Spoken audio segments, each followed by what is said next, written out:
Assalamualaikum warahmatullahi wabarakatuh. Perkenalkan, nama saya Husna Nur Aini dari Fakultas Keguruan dan Ilmu Pendidikan Universitas Pekalongan, Program Studi Pendidikan Bahasa dan Sastra Indonesia. Izinkan saya memaparkan pelaksanaan program kerja yang meliputi waktu pelaksanaan program wajib dan unggulan, kerjasama dan kader yang dilibatkan, output dari pelaksanaan program, dan keberlanjutan program ke depan. Yang pertama ada bidang program kesehatan atau program wajib, program kerja fisik, yaitu pembuatan media informasi offline dalam bentuk poster tentang anjuran pemerintah dalam mematuhi protokol kesehatan. Program tersebut sudah saya laksanakan pada tanggal 25 November tahun 2020. Kemudian program non-fisik, pelatihan senam kesehatan jasmani atau SKJ untuk mengurangi kejenuhan selama masa pandemi. Program tersebut sudah saya laksanakan pada tanggal 29 bulan November tahun 2020. Kemudian outputnya adalah mengajak warga melakukan pola hidup bersih dan sehat sesuai protokol kesehatan dengan memanfaatkan waktu luang untuk kegiatan positif seperti mengikuti senam. Nah, dari program tersebut saya dibantu oleh kader saya yang bernama Surtiah Ayib, yang memiliki prestasi yaitu juara 1 Taekwondo Bupati Cup 3 tingkat Kabupaten Batang tahun 2018, kemudian juara 1 Taekwondo Popda tingkat Karesidenan Brebes tahun 2019, juara 3 Popda Provinsi Taekwondo tingkat Provinsi tahun 2019, kemudian juara 2 Kejurprov Taekwondo PMS Open Championship tahun 2019, dan ada juga juara 3 Kejurprov Judo Junior tingkat provinsi tahun 2019. Kemudian yang terakhir juara 2 Taekwondo Magelang Open Championship tahun 2019 tingkat nasional.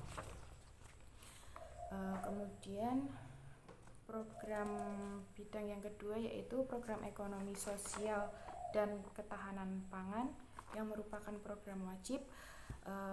Program fisiknya yaitu pengadaan bibit tanaman obat keluarga dan sayur yang sudah saya laksanakan pada tanggal 30 bulan November tahun 2020. Kemudian program non fisiknya yaitu penyuluhan manajemen pengelolaan UMKM dan pelatihan digital marketing yang sudah saya laksanakan pada tanggal 3 Desember 2020. Nah, outputnya adalah warga sekitar memanfaatkan lahan kosong sebagai media tanam untuk menanam bibit obat dan sayur guna membantu perekonomian keluarga di masa pandemi. Dari bidang itu saya dibantu oleh kader saya yang bernama Vilda Anggian yang merupakan siswa kelas 12 IPS 1 di SMA Negeri 1 Wonotunggal. Kemudian yang ketiga adalah di bidang program peduli lingkungan yang merupakan program wajib. Yang pertama ada program fisik, pengadaan tempat sampah organik dan non-organik yang sudah saya laksanakan pada tanggal 3 Desember 2020. Kemudian ada program non-fisik yaitu penyuluhan tentang memilah sampah organik dan non-organik serta pelatihan daur ulang sampah non-organik menjadi barang bernilai ekonomis yang sudah saya laksanakan pada tanggal 7 Desember tahun 2020.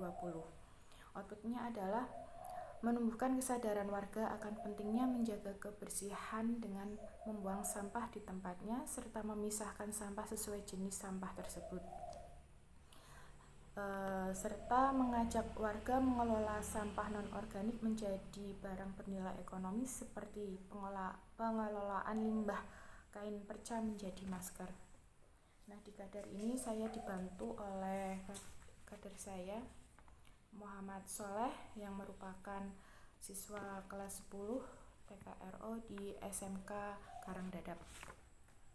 Kemudian ada bidang program literasi hukum dan pendidikan yang pertama yang merupakan program wajib. Yang pertama ada program fisik yaitu pembuatan media informasi offline dalam bentuk poster mengenai peraturan pemerintah terkait pembelajaran daring di masa pandemi yang sudah saya laksanakan pada tanggal 9 Desember tahun 2020. Kemudian ada program kerja non-fisik, yaitu melakukan pendampingan belajar untuk siswa SD yang sudah saya laksanakan pada tanggal 8 bulan Desember tahun 2020. Outputnya yaitu memunculkan pemahaman orang tua dalam menerapkan strategi dan cara belajar anak di rumah sesuai pola pembelajaran yang dianjurkan oleh pemerintah. Di bidang ini saya dibantu oleh kader saya yang bernama Lulu Fatmawati yang merupakan siswa kelas 12 IPA di MA Tolabudin. Kemudian ada program turunan. Yang pertama ada di bidang program literasi hukum dan pendidikan. Yang pertama program fisik, yaitu pembuatan media pendidikan daring menggunakan aplikasi Edmodo yang sudah saya laksanakan pada tanggal 10 Desember tahun 2020. Kemudian ada program non-fisik, yaitu memberikan pengenalan aplikasi game edukasi untuk siswa SD yang sudah saya laksanakan pada tanggal 9 bulan Desember tahun 2020. Outputnya adalah mengajak orang tua dan anak menggunakan aplikasi pembelajaran baru serta belajar sambil bermain menggunakan aplikasi game edukasi guna menciptakan suasana baru dalam belajar agar tidak membosankan. Nah, kemudian keberlanjutan program yang kedepannya adalah program pelaksanaan pendampingan belajar guna meningkatkan semangat belajar peserta didik dalam masa pandemi yang akan dilaksanakan bersama warga RT 2 RW 2 menggunakan media dan strategi belajar yang menarik. Saya memilih program tersebut karena dari hasil observasi kemarin saya melihat banyak anak-anak yang sudah mulai jenuh, sudah mulai bosan dan sudah mulai enggan untuk belajar karena harus belajar di rumah.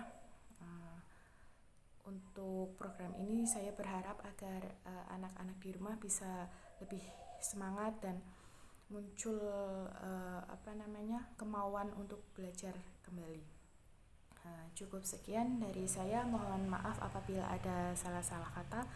Wassalamualaikum warahmatullahi wabarakatuh.